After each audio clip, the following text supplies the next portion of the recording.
Hi mga darling. Ngayon magre-repack ako. Actually, nag-umpisa na ako ng repack ng mantika. Kaya, samahan niyo ako. Magre-repack tayo.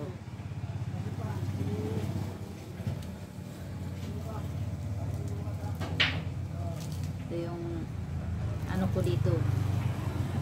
Pinagkakaabalahan. Kung ano yung wala mas. Pero in fairness mas malaking tubo ko sa isang bote pag nirepack ko to. Tutubo ako ng 20 sa isang bote. Hamakin mo.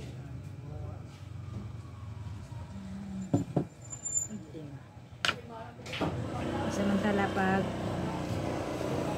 buti-buti lang, ano lang yung tubo ko, 5 lang. Piso. Kasi 30 lang yung isang buti Tapos ano ko, puhunan ko 25. Tapos nagrepack ako ng isang buti, ako. Hindi 20 lang pa, 20 nga, nakalimang ako kalimang balo sa tagbi 20. At sa 10. Ito. Hindi pa pareho lang din pala ito. May 20 na ako dito. Tapos nakabalot ako ng isa na 10. Isang balot na 10. So 30 na.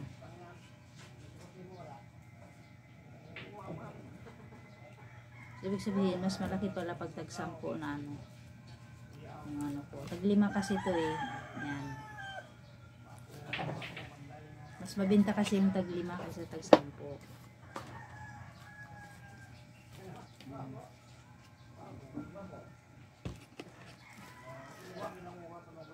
Pinakamatagal lang ito maubos yung 2, 4, 6, 8, 9 10 dagdagan ko pa ng isa 10 pinakamatagal na 2 araw maubos yan.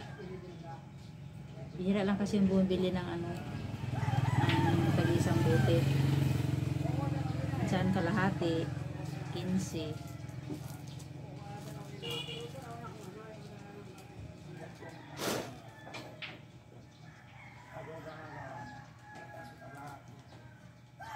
Ganun lang yan kasi.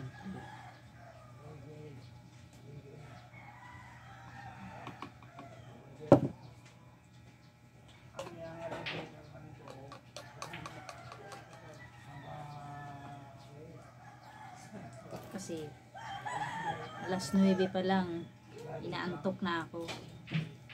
Paano alas 4 pa lang gising na ako. Nag-alarm.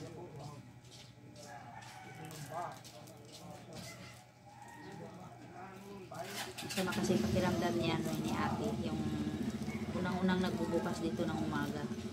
Kasi nagbubukas ng umaga Isayang naman yung gawin ng Dahil kasi bumibili pag umaga. Sukal, kape, itlog, kasi ganito.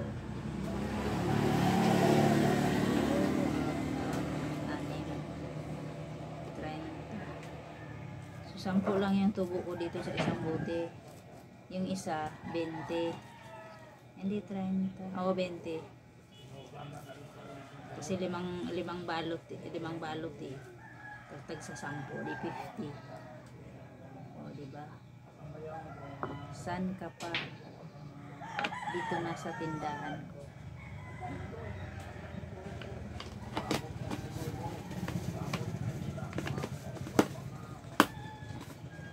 Ayun, 2 buti lang yung binalot ko nirepack.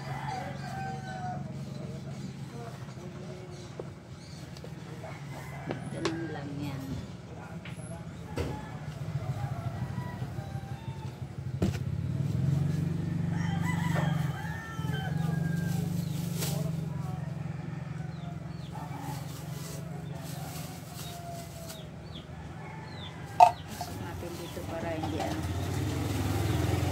malikabukan.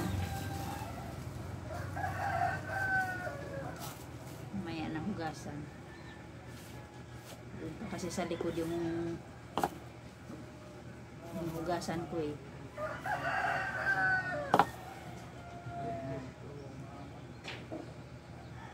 Tapos pag may bumili ng kalahati, yan dito ko inaano, sinasalin.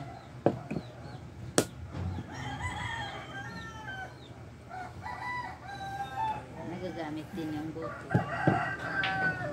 May konti pa nga eh. Ayan. Kaya dagdag na yan doon sa bibili ng kalahati. Dagdag na sa ano nila binibili. So, hanggang dito na lang muna ang aking chika-chikahan sa inyo habang nagre-repack ng mantika. Hanggang sa susunod, update lang kay Lolo para may ano, dadating na sintimo na ano, na dollar kahit papaano umuusog-usog. Pag naiipon yun, lalaki din. Bye-bye!